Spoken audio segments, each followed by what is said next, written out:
Hi guys, welcome back to my channel which is head Baat.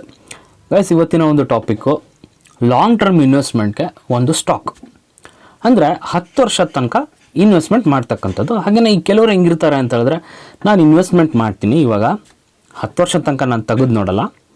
ಆ ಒಂದು stock growth oriented ಆಗಿರ್ತಕ್ಕಂಥ stock ಆಗಿರಬೇಕು. ಹಾಗೆಯೇ ಒಂದು ದೊಡ್ಡ ಕಂಪ್ನಿಗೆ ಬಿಲಾಂಗ್ ಆಗಿರಬೇಕು, ಅಂದರೆ ಟ್ರಸ್ಟೆಡ್ ಕಂಪನಿ ಆಗಿರಬೇಕು. ನನ್ನ ಅಮೌಂಟು ಕೂಡ ಏನಾಗಿರಬೇಕು, ಸೇಫ್ ಆಗಿರಬೇಕು. ಓಕೆ, ಗ್ರೋತ್ ಅಂದ ತಕ್ಷಣ ಫ್ಯೂಚರ್ ಓರಿಯೆಂಟೆಡ್ ಬಿಸ್ನೆಸ್ನ ಮಾಡ್ತಿರ್ಬೇಕು ಅದು. ಸೊ ಯಾವುದಪ್ಪ ಅಂತ ಸ್ಟಾಕು? ಸೊ ಈಗಿನ ಸದ್ಯದಲ್ಲಿ ನೋಡಿದ್ರೆ ರಿನ್ಯೂವಬಲ್ ಸೆಕ್ಟರ್ಗೆ ನಮ್ಮ ದೇಶದಲ್ಲಿ ಆಲ್ರೆಡಿ ಅದಕ್ಕೊಂದು ಪುಷ್ ಕೊಡಬೇಕು ಅಂತ ಹೊಸ ಯೋಜನೆಗಳನ್ನು ತೊಗೊಂಡು ಬರ್ತಿದ್ದಾರೆ. ನಮಗೆಲ್ಲ ಗೊತ್ತಿರ್ತಕ್ಕಂಥ ವಿಚಾರ. ಆ್ಯಕ್ಚುಲಿ ಮುಂದಿನ ದಿನಗಳಲ್ಲಿ ರಿನ್ಯೂವಬಲ್ ಸೆಕ್ಟರಿಂದ ನಾವೇನು ಎನರ್ಜಿನ ಪ್ರೊಡ್ಯೂಸ್ ಮಾಡ್ತೀವಿ, ಇದೇ ಥರ ಮಾಡ್ತಾ ಹೋದರೆ, ಇದೇ ಥರ ನಮ್ಮ ಗೌರ್ಮೆಂಟಿಂದ ಅದಕ್ಕೆ ಪುಷ್ ಸಿಗ್ತಾ ಹೋದರೆ, ಆ ಒಂದು ಎನರ್ಜಿನ ನಾವು ಬೇರೆ ಕಂಟ್ರಿಗೂ ಕೂಡ ಎಕ್ಸ್ಪೋರ್ಟ್ ಮಾಡ್ಬೋದು. ಸೊ ಓಕೆ, ನೋಡೋಣ ಯಾವ ಒಂದು ದೊಡ್ಡ ಕಂಪನಿಗೆ ಬಿಲಾಂಗ್ ಆಗಿರ್ತಕ್ಕಂಥ ಕಂಪನಿ ಇದು ಅಂತ ಹೇಳ್ಬಿಟ್ಟು. ಸೊ ಈ ಒಂದು ಸ್ಟಾಕು ಟಾಟಾ ಕಂಪನಿಗೆ ಬಿಲಾಂಗ್ ಆಗ್ತಕ್ಕಂಥ ಒಂದು ಸ್ಟಾಕು, ಒಂದು ಶೇರ್. ಓಕೆ, ಅದರ ಚಾರ್ಟ್ನ ನೋಡೋದಾದರೆ ನೋಡಿ, 338 ಅದರ ಒಂದು ಸ್ಟಾಕ್ ಪ್ರೈಸ್. ಸೊ ಆಲ್ಮೋಸ್ಟ್ ಕೆಲವರಿಗೆ ಗೊತ್ತಾಗಿರುತ್ತೆ ಯಾವುದ್ರ ಬಗ್ಗೆ ನಾನು ಮಾತಾಡ್ತಿದ್ದೀನಿ ಅಂತ ಹೇಳ್ಬಿಟ್ಟು. ಒಂದನ್ನು ಹೇಳೋಕ್ಕೆ ಇಷ್ಟಪಡ್ತೀನಿ ನಾನು.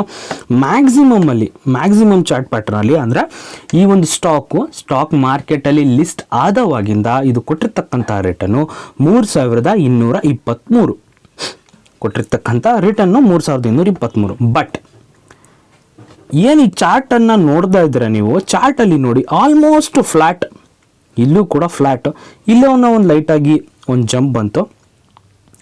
ಈ ಇರ್ತಕ್ಕಂಥ ಏನು 3200% ಏನು ಕೇಳೋಕ್ಕೆ ನೋಡೋಕ್ಕೆ ಚೆನ್ನಾಗಿದೆ, ಬಟ್ ಹೋಲ್ಡ್ ಮಾಡ್ತಕ್ಕಂಥ ಕೆಪಬಿಲಿಟಿ ಇರಬೇಕು ನಿಮಗೆ, ಅಂದರೆ ಮಾತ್ರ ನೋಡಿ ಇದನ್ನು. ಈಗ ಹೇಳ್ತಿದ್ದೀನಿ, ಲಾಂಗ್ ಟರ್ಮ್ ವಿಷನ್ ಇದ್ದರೆ ಮಾತ್ರ ನೋಡಿ. ಶಾರ್ಟ್ ಟರ್ಮಲ್ಲಿ ದಯವಿಟ್ಟು ಇದು ಮಾಡೋಕ್ಕೆ ಹೋಗ್ಬಿಡಿ, ಇದನ್ನು ಇಲ್ಲೇ ಬಿಟ್ಬಿಡಿ. ಓಕೆ, ಸ್ಟಾಕಿಗೆ ಬರೋದಾದರೆ ಈ ಸ್ಟಾಕ್ನ ನೇಮು ಟಾಟಾ ಪವರ್. ಓಕೆ, ಇಲ್ಲಿ ಏನಪ್ಪ ಬೂಮ್ ಎಲ್ಲಪ್ಪ ನಿಮಗೆ ಕಾಣಕ್ಕೆ ಸಿಗ್ತಿದೆ ಈ ಒಂದು ಚಾರ್ಟ್ ಪ್ಯಾಟರ್ನಲ್ಲಿ ನೋಡಿ. ಈ ಒಂದು ಪಾಯಿಂಟಿಂದ ಏನು ನಾನು ಬಾಕ್ಸ್ ಹಾಕಿದ್ದೀನಲ್ಲ, ಸೊ ಈ ಒಂದು ಪಾಯಿಂಟ್ನಲ್ಲಿ ಒಂದು ಗ್ರೋತ್ ಓರಿಯೆಂಟೇಷನ್, ನಮಗೆ ಗ್ರೋತು ಕಾಣಿಸಿಗ್ತದೆ. ಯಾಕಂತ ಹೇಳಿದ್ರೆ, ನಾನು ಮುಂಚೆನೇ ಹೇಳಿದೆ ವಿಡಿಯೋ ಸ್ಟಾರ್ಟಿಂಗಲ್ಲೇ, ಸರ್ಕಾರದಿಂದ ರಿನ್ಯೂವಬಲ್ ಎನರ್ಜಿಗೆ ಬೇರೆ ಥರದ್ದಾಗಿರ್ತಕ್ಕಂಥ ಒಂದು ಪುಷ್ನ ಕೊಡ್ತಿದ್ದಾರೆ ಅಂತ ಹೇಳ್ಬಿಟ್ಟು. ಅಂದರೆ ಬೇರೆ ಹೊಸ ಪ್ರಾಜೆಕ್ಟ್ಗಳು ಬರ್ತಿದ್ದಾವೆ. ಯಾವ್ಯಾವ ಪ್ರಾಜೆಕ್ಟು ಅಂತ ಹೇಳ್ಬಿಟ್ಟು ವಿಡಿಯೋದ ಎಂಡಲ್ಲಿ ನಾನು ನಿಮಗೆ ಹೇಳ್ತೀನಿ. ಸೊ ಆ ಒಂದು ಪ್ರಾಜೆಕ್ಟ್ ಸಿಗ್ತಿರೋ ಕಾರಣದಿಂದಾಗಿ, ಕೆಲವೊಂದು ಯೋಜನೆಗಳು ಬರ್ತಾ ಇರ್ತಕ್ಕಂಥ ಒಂದು ಕಾರಣದಿಂದಾಗಿ, ಸೊ ಇಲ್ಲಿ ನೋಡ್ಬೋದು ನೀವು, ನಾನೇನು ಬಾಕ್ಸ್ ಹಾಕಿದ್ದೀನಲ್ಲ, ಸೊ ಈ ಒಂದು ಟೈಮಲ್ಲಿ ಸ್ಟಾಕು ಎಂಥ ಮೂಮೆಂಟಮ್ನ ಕೊಟ್ಟಿದೆ. ಸೊ ಅಫ್ಕೋರ್ಸ್ ಇದೊಂದು growth oriented, future oriented company. ಮುಂಚೆನೇ ನಾನು ಹೇಳಿದೆ ನಿಮಗೆ, ಅದೊಂದು ಟ್ರಸ್ಟೆಡ್ ಕಂಪನಿ ಆಗಿರಬೇಕು. Of course Tata trusted company. 50 ವರ್ಷ ಬಿಟ್ಟು ಬಂದು ನೋಡಿದ್ರು ಕೂಡ ಟಾಟಾ ಕಂಪನಿ ಇದ್ದೇ ಇರುತ್ತೆ. ಸೊ ಅಂಥ ಒಂದು ಕಂಪನಿ. ಇದ್ರ ಮೇಲೆ ನಾನು ನಿಮಗೆ ಏನು ಹೇಳಲಿ ಟಾಟಾ ಕಂಪ್ನಿ ಬಗ್ಗೆ. Tata company trusted company. Okay, next ನೋಡೋಣ. ಇದರ ಒಂದು ಬ್ಯಾಲೆನ್ಸ್ ಶೀಟ್ನ ನೋಡೋದಾದರೆ, ಲಾಂಗ್ ಟರ್ಮ್ ಬಾರೋಯಿಂಗ್ ಆಗಿರ್ಬೋದು, ಹಾಗೆಯೇ ಶಾರ್ಟ್ ಟರ್ಮ್ ಬಾರೋಯಿಂಗ್ ಆಗಿರ್ಬೋದು. ಹೌದು, ಅಫ್ಕೋರ್ಸ್ ಇದರಲ್ಲಿ ಲಾಂಗ್ ಟರ್ಮ್ ಬಾರೋಯಿಂಗ್ಸು ಇದೆ. ಇದೇನು ಝೀರೋ ಡೆಪ್ ಫ್ರೀ ಕಂಪನಿ ಅಂತೂ ಅಲ್ವೇ ಅಲ್ಲ.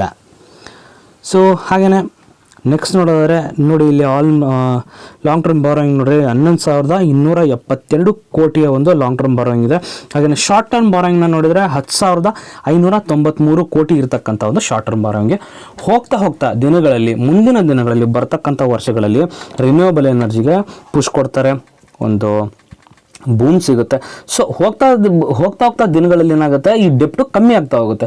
ಸೊ ಈಗೇನೆ ನಮ್ಮ ಚಾರ್ಟ್ ಪ್ಯಾಟರ್ನಲ್ಲೇ ನೋಡಿದ್ರಲ್ಲ ನೀವು, ಹಿಂದೆ ಯಾವ ಥರ ಫ್ಲ್ಯಾಟ್ ಆಗಿದೆ, ಇಲ್ಲಿ ನೋಡಿ ಯಾವ ಥರ ಫ್ಲ್ಯಾಟ್ ಆಗಿದೆ. ಏನು ಎಕ್ಸ್ಪೆಕ್ಟ್ ಮಾಡ್ಬೋದು ಇಲ್ಲಿ, ಏನು ಗ್ರೋತ್ ಎಕ್ಸ್ಪೆಕ್ಟ್ ಮಾಡ್ತೀರಾ ಕಂಪನಿಯಿಂದ? ಸೊ ಏನೂ ಇಲ್ಲ, ಅದು ಕೂಡ ನಮ್ಮ ಆ ಒಂದು ಕಂಪನಿಯ ಬ್ಯಾಲೆನ್ಸ್ ಶೀಟಲ್ಲಿ ಎದ್ದು ಕಾಣ್ತಾ ಇದೆ. ಅದನ್ನೇ ಕೂಡ ಬ್ಯಾಲೆನ್ಸ್ ಶೀಟು ನಮ್ಗೆ ಹೇಳ್ತಿದೆ.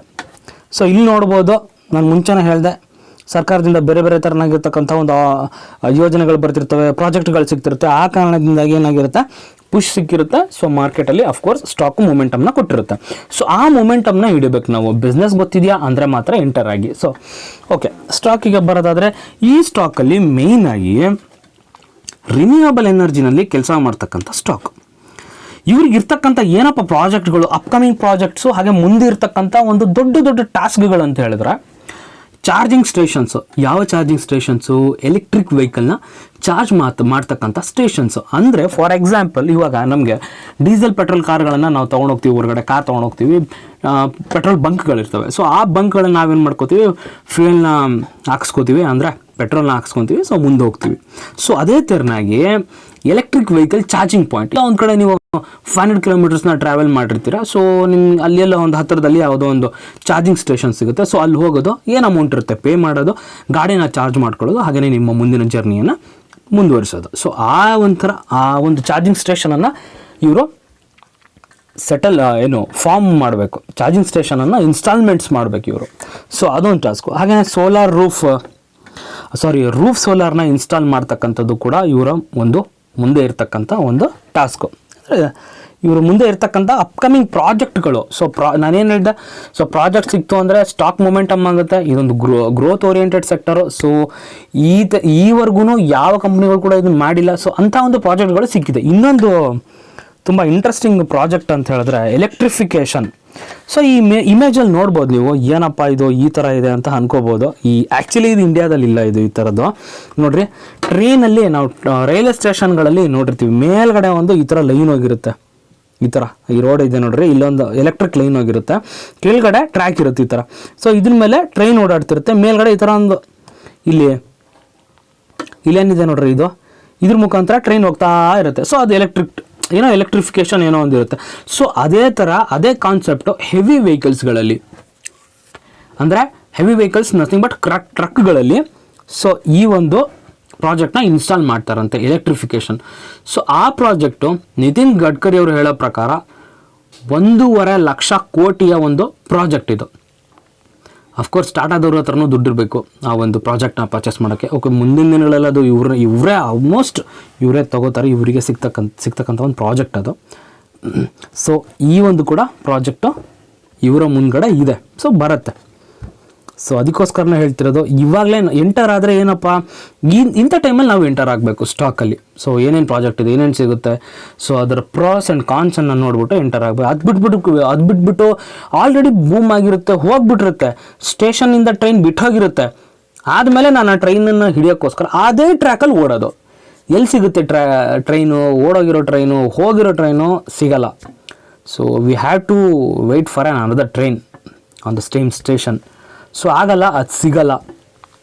ನಾವು ನೆಗೆಟಿವ್ ಆಗಿ ಹೇಳ್ಕೊಂಬಿಟ್ಟು ಮನೆಗೆ ಬರ್ತೀವಿ ವಾಪಸ್ಸು. ಎಲ್ಲಿಂದ? ಸ್ಟೇಷನ್ನಿಂದ. ನಥಿಂಗ್ ಬಟ್ ಸ್ಟಾಕ್ ಮಾರ್ಕೆಟಿಂದ ನಾವು ವಾಪಸ್ಸು ಬರ್ತೀವಿ. ನೆಗೆಟಿವ್ ಏನು ದುಡ್ಡಿರುತ್ತೋ ನಮ್ಮ ಲಾಸ್ನ ಇದು ಮಾಡ್ಕೊಂಬಿಟ್ಟು ನಾವು ದುಡ್ಡು ವಾಪಸ್ ಬರ್ತೀವಿ. ಬೇರೆಯವ್ರಿಗೂ ಕೂಡ ನಮಗಾಗಿರ್ತಕ್ಕಂಥ ನೆಗೆಟಿವ್ ಎಕ್ಸ್ಪೀರಿಯೆನ್ಸ್ನ ಬೇರೆಯವ್ರಿಗೆ ಕೂಡ ನಾವು ಶೇರ್ ಮಾಡ್ತೀವಿ, ಅವರನ್ನು ಡಿಮೋಟಿವೇಟ್ ಮಾಡ್ತೀವಿ. ಇದೇ ನಡೀತಿರ್ತಕ್ಕಂಥದ್ದು ಆಲ್ಮೋಸ್ಟು. ಓಕೆ, ಎನಿಹೌ, ಸ್ಟಾಕಿಗೆ ಬರೋದಾದರೆ ಪ್ರಮೋಟರ್ಸ್ನ ಹೋಲ್ಡಿಂಗ್ನ ನೋಡೋದಾದರೆ ನೋಡಿ, ಕನ್ಸಿಸ್ಟೆಂಟಾಗಿ ಇತ್ತೀಚಿನ ದಿನಗಳಲ್ಲಿ ಪ್ರಮೋಟರ್ಸ್ ಹೋಲ್ಡಿಂಗು ಬರ್ತಾ ಇದೆ. ಪ್ರಮೋಟರ್ಸು 46.86% ಅಷ್ಟಿದ್ದಾರೆ. ಹಾಗೆಯೇ FIIಗಳು 10, DII ಡೊಮೆಸ್ಟಿಕ್ ಇನ್ಸ್ಟಿಟ್ಯೂಷನಲ್ ಇನ್ವೆಸ್ಟರ್ಸ್ಗಳು 15%, ಹಾಗೆಯೇ ಗೌರ್ಮೆಂಟ್ 0.32%, ರಿಟೇಲ್ ಇನ್ವೆಸ್ಟರ್ಸ್ ನೀವೆಲ್ಲ ಇದ್ದೀವಿ 27.15 27.15% ಅಷ್ಟು ರಿಟೇಲ್ ಇನ್ವೆಸ್ಟರ್ಸ್ಗಳು ನಾವು ಇದ್ದೀವಿ.